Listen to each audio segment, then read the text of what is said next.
Assalamualaikum warahmatullahi wabarakatuh. Waalaikumsalam warahmatullahi wabarakatuh. Oke, selamat pagi anak-anak. Pagi Bu.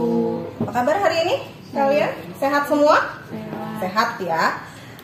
Tetap semangat ya, walaupun kita belajarnya belum bisa belajar secara full di sekolah ya, bergabung dengan teman-temannya di sekolah secara full seperti biasanya ya. Oke, sebelum Ibu memulai materi kita hari ini, ada baiknya kalau Ibu memperkenalkan diri terlebih dahulu. Ya, mungkin beberapa dari kalian atau teman-temannya yang di rumah juga, yang belajar dari rumah, ada yang belum kenal dengan Ibu karena waktu kelas 7 dulu tidak bertemu dengan Ibu ya. Oke, perkenalkan, nama Ibu Padila Fitriana Sari. Kalian bisa panggil Ibu Padila atau Ibu Dila ya. Di sini Ibu selaku guru yang mengampu mata pelajaran prakarya untuk kelas 8 ya. Oke. Baik anak-anak, pada pertemuan pertama ini kita akan membahas materi prakarya ya, bab pertama, yaitu mengenai kerajinan bahan lunak.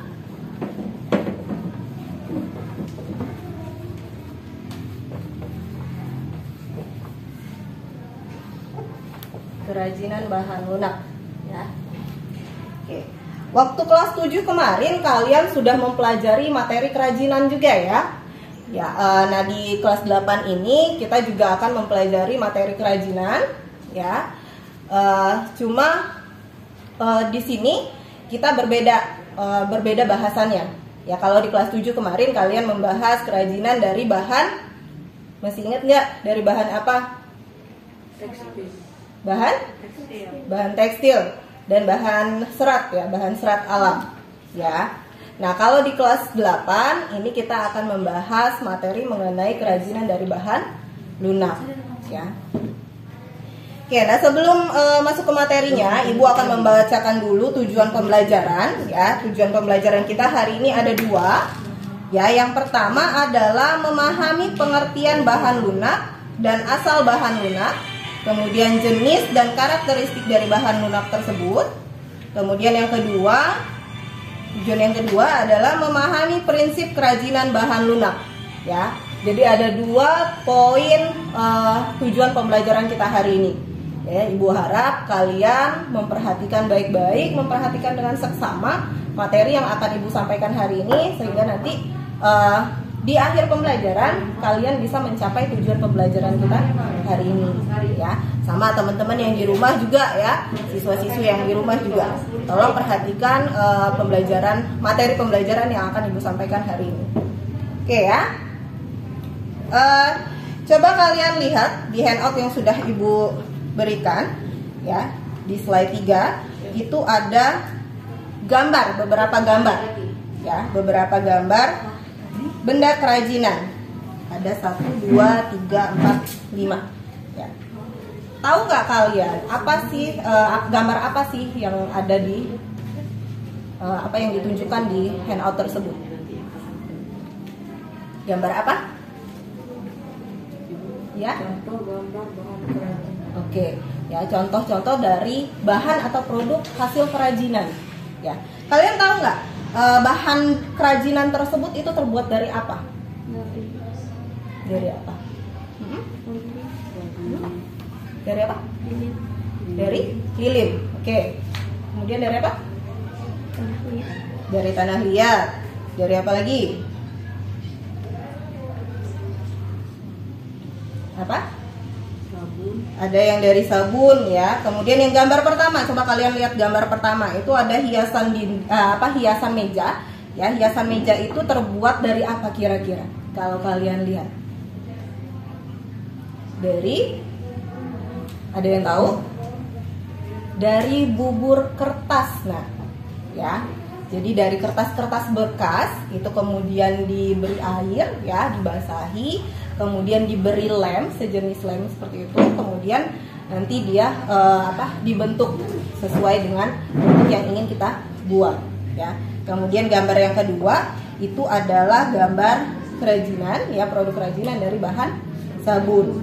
Yang ketiga dari tanah liat ya. Kemudian ada juga yang keempat dari lilin. Yang kelima dari apa? Dari apa yang kelima? Ada yang tahu? Dari sabun. Bukan. Oke, kalau tidak tahu atau belum tahu nanti kita akan bahas di materi ya. Oke ya.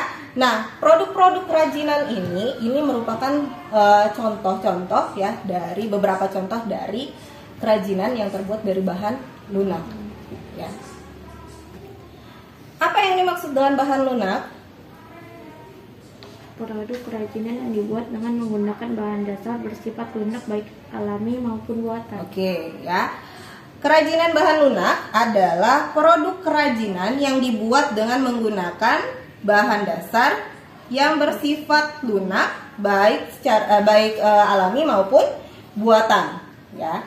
Itu yang dimaksud dengan kerajinan produk kerajinan bahan lunak ya. Yang seperti apa yang bahan yang bersifat lunak? Ya. Sifat bahan lunak seperti lentur, lembut, empuk, dan mudah dibentuk. Oke, sifat lunak ya, yang dimaksud dengan sifat lunak apa? Yang pertama lentur, kemudian lembut, apalagi empuk, dan mudah dibentuk ya.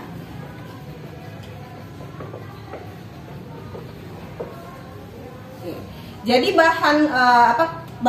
produk-produk kerajinan yang dibuat dari bahan lunak itu dia bahan dasarnya itu dia bersifat yang harus kalian perhatikan ya, yang harus kalian ingat itu dia bersifat lunak. Yang dimaksud dengan bersifat lunak itu yang sudah disebutkan di sini. Yang pertama dia lentur pastinya ya, kemudian lembut ya, kemudian empuk, dan pastinya mudah untuk dibentuk ya, walaupun hanya menggunakan tangan saja ya, tidak menggunakan alat masih tetap bisa dibentuk ya. Itu yang dimaksud dengan sifat bahan lunak, sifat lunak ya. Oke, sebelum masuk ke materi yang lebih rinci mengenai produk kerajinan bahan lunak ya.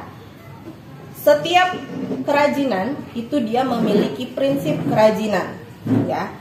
Ada 3 prinsip kerajinan ya. Masih ada yang ingat tidak waktu di kelas 7 3 prinsip kerajinan itu apa saja? Ada yang ingat? Ada 3 prinsip kerajinan. Setiap produk kerajinan pasti dibuat dengan memperhatikan prinsip kerajinan tersebut. Yang pertama apa?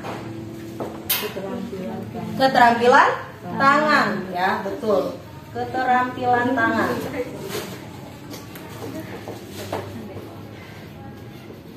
Maksudnya apa?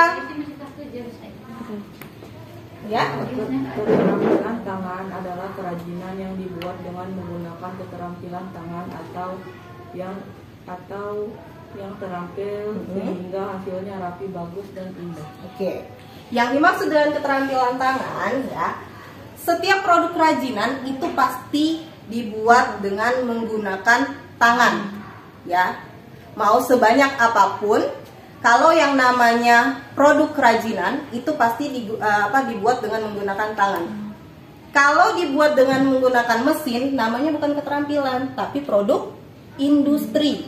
Ya, nah itu yang membedakan antara produk kerajinan dengan produk industri. Ya. Kemudian prinsip kerajinan yang kedua apa lagi? Keterampilan teknik.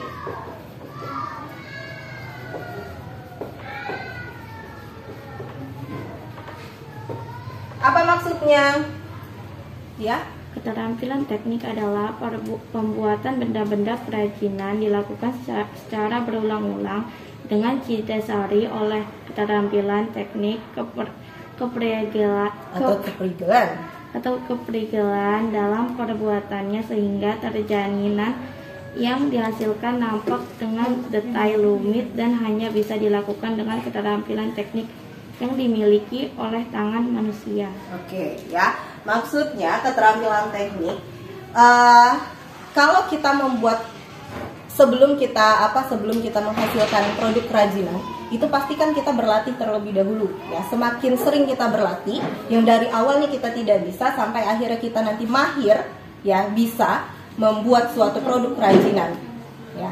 Jadi dilakukan secara berulang-ulang, nggak sekali langsung jadi ya. Jarang ada produk kerajinan yang sekali kita bikin tuh langsung jadi gitu ya. Pasti akan perlu latihan ya, dilakukan secara berulang-ulang.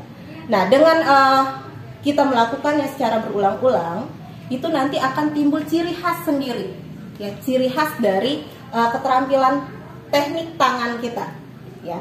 Jadi misal pun ada 2 orang atau lebih yang membuat satu jenis bahan kerajinan, pasti nanti hasil yang dihasilkan ya, produk yang dihasilkan itu akan berbeda. Berbeda apanya? Bisa dilihat dari detailnya pasti berbeda ya. Sama juga dengan produk kerajinan dengan produk industri ya. Produk yang dihasilkan detailnya pasti akan berbeda ya. Itu yang dimaksud dengan keterampilan teknik. Kemudian yang terakhir, prinsip yang terakhir, kedaerahan tradisional atau tradisional ya. Jadi maksudnya setiap kerajinan ya, benda-benda kerajinan yang dibuat itu pasti dia dibuat dengan memperhatikan nilai-nilai kedaerahan atau tradisional ya, ketradisionalannya ya. Makanya tadi namanya produk kerajinan itu tidak dibuat dengan mesin, tapi dibuat dengan menggunakan tangan. Oke ya. Kemudian setiap produk kerajinan yang dibuat ya itu pasti memiliki manfaat ya. Apa saja manfaat dari produk kerajinan atau benda kerajinan? Ada yang tahu nggak?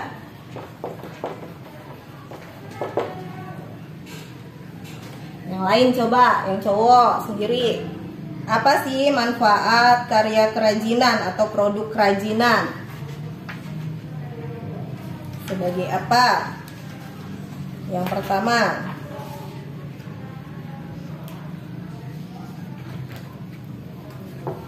sebagai apa?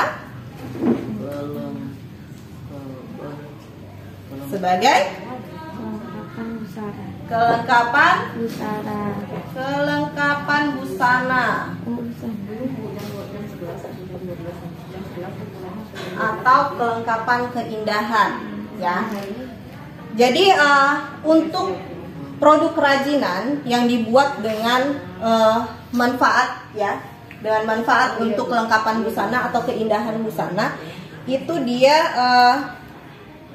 fungsinya ya atau manfaatnya, diharapkan produk tersebut dia dapat mempercantik di dalam penggunaan busana kita. Contohnya apa? Contohnya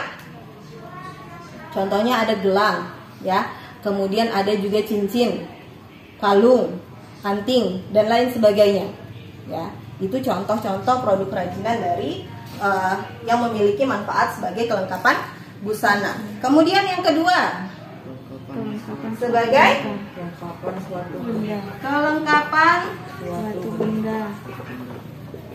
suatu benda. Ya, jadi maksudnya ketika produk kerajinan tersebut dibuat, ya diharapkan dia bisa melengkapi suatu benda atau benda-benda yang lainnya. Ya, contohnya apa? Contohnya ada kotak tisu. Ya, kotak tisu dia sudah ada fungsinya tersendiri ya. Ya, kemudian ditambah lagi dengan misalnya ditambah dengan hiasan keramik di atas kotak tisunya. Ya, Jadi di situ dia produk kerajinannya tersebut fungsinya adalah untuk melengkapi benda tersebut ya, melengkapi kotak tisu ya.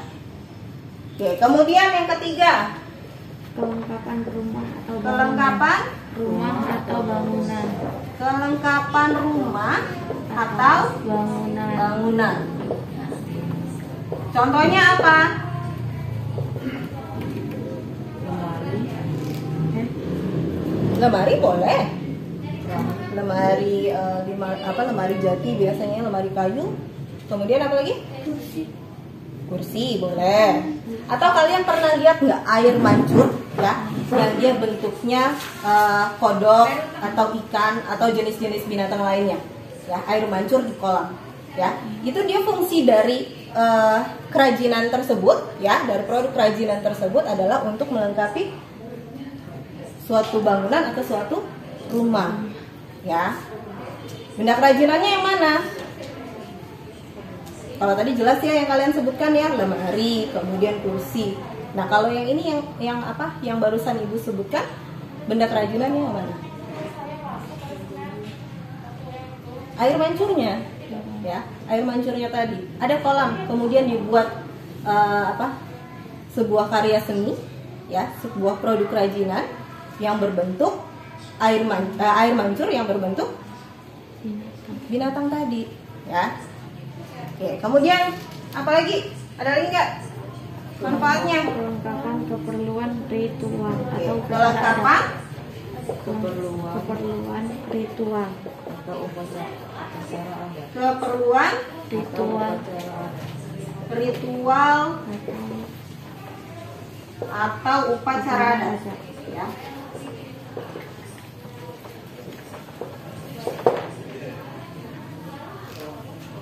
Ya, kelengkapan ritual atau upacara adat. Ya, jadi maksudnya kerajinan bahan lunak yang dimanfaatkan sebagai pelengkap upacara adat atau ritual tertentu. Ya, contohnya bisa kalian lihat, misalnya adalah lilin. Ya, lilin itu kan biasa banyak ya digunakan dalam upacara-upacara adat atau ritual-ritual tertentu. Ya, nah itu adalah manfaat dari karya kerajinan atau benda kerajinan ya. Nah, dengan memperhatikan manfaat ya,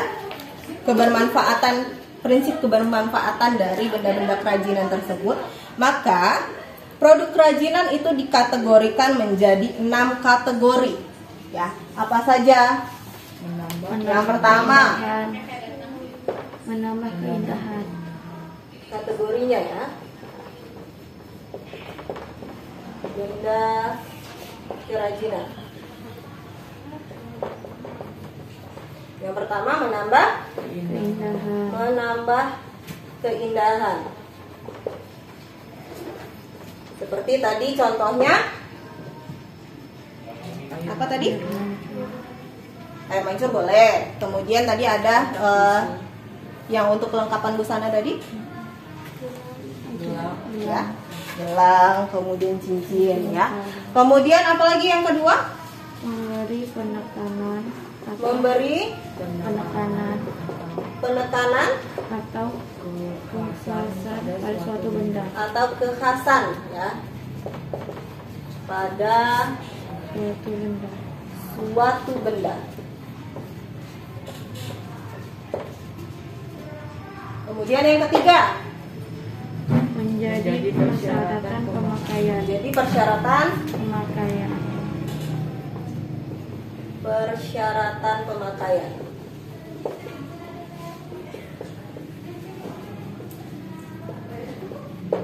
Yang keempat, merupakan pertanda atau simbol.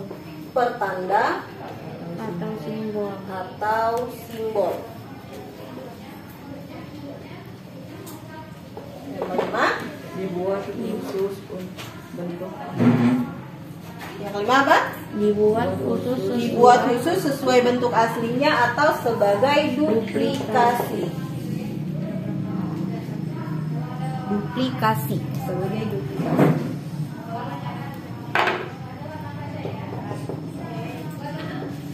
Kalau yang ini kalian kalau kalian pernah lihat ya, suatu benda kerajinan yang bentuknya misalnya menyerupai binatang atau menyerupai benda-benda lainnya, itu maksudnya adalah yang ini ya, yang sebagai duplikasi ini. Kemudian yang terakhir, sebagai bagian dari karya seni. Bagian dari karya seni. Dari karya seni. Ya, jadi itu ya kategori benda kerajinan berdasarkan prinsip kebermanfaatan benda kerajinan. Ya. Oke, sampai sini ada yang masih belum jelas atau ada yang mau ditanyakan? Jelas? Jelas semua ya. Oke, kita lanjut ya. Nah, tadi kan sudah Ibu sudah Ibu jelaskan sebelumnya bahwa di kelas 8 ini kita akan mempelajari mengenai kerajinan dari bahan lunak ya, yaitu kerajinan yang dibuat menggunakan bahan dasar yang bersifat lunak ya, yaitu yang bersifat lentur, empuk, kemudian dia lembut dan mudah dibentuk ya.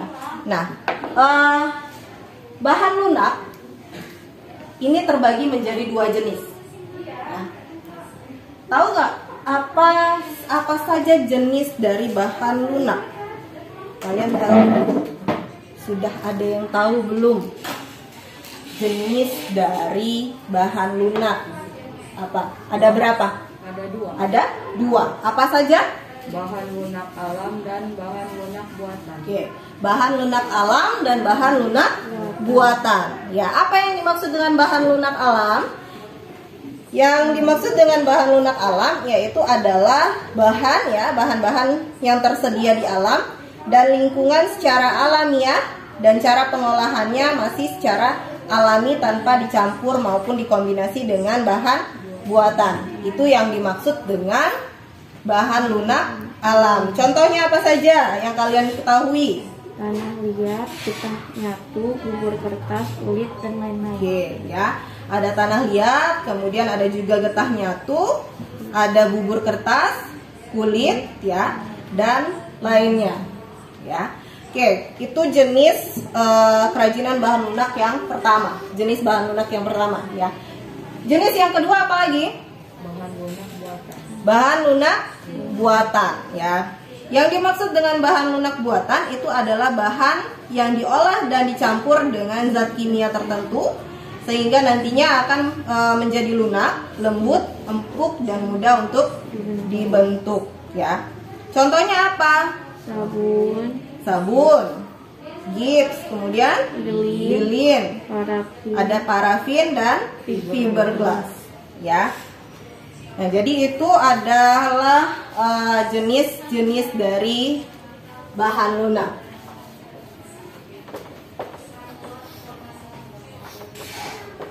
Ada 2 ya.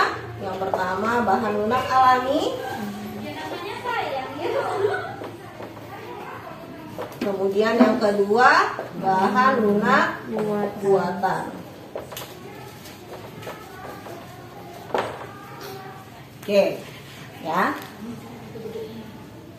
sudah sampai di sini ya, selesai materi kita untuk pertemuan kali ini ya.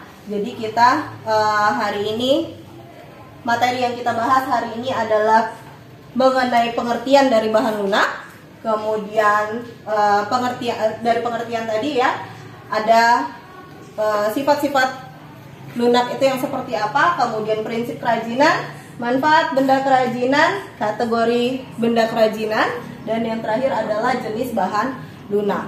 Nah, untuk jenis-jenis bahan lunak ini nanti akan kita bahas secara lebih rinci lagi di pertemuan berikutnya, ya. Nah, kemudian untuk penugasan ada 5 tugas, ya. Itu bisa kalian lihat di handoutnya. Ada 5 soal ya, bukan 5 tugas, ada 5 soal yang harus kalian kerjakan nanti di rumah, dikumpulkan lagi di pertemuan berikutnya. Kemudian untuk yang teman-temannya ya, siswa-siswi yang belajar di rumah, nanti untuk tugasnya akan dicantumkan di kolom deskripsi ya. Jadi kalian nanti bisa lihat tugasnya, kemudian dikerjakan. Silahkan nanti dikirimkan, bisa dikirimkan saja ya. Tugasnya nanti ditulis di buku catatan atau di buku latihan atau di kertas lembar. Kemudian nanti kalian foto dan dikirimkan ke WA Ibu, ya. Oke, sekian pertemuan kita hari ini. Semoga kalian bisa memahami materi yang sudah Ibu sampaikan, ya. Jangan lupa untuk selalu tetap menjaga kesehatan. Oke, saya akhiri. Wassalamualaikum warahmatullahi wabarakatuh. Waalaikumsalam warahmatullahi wabarakatuh.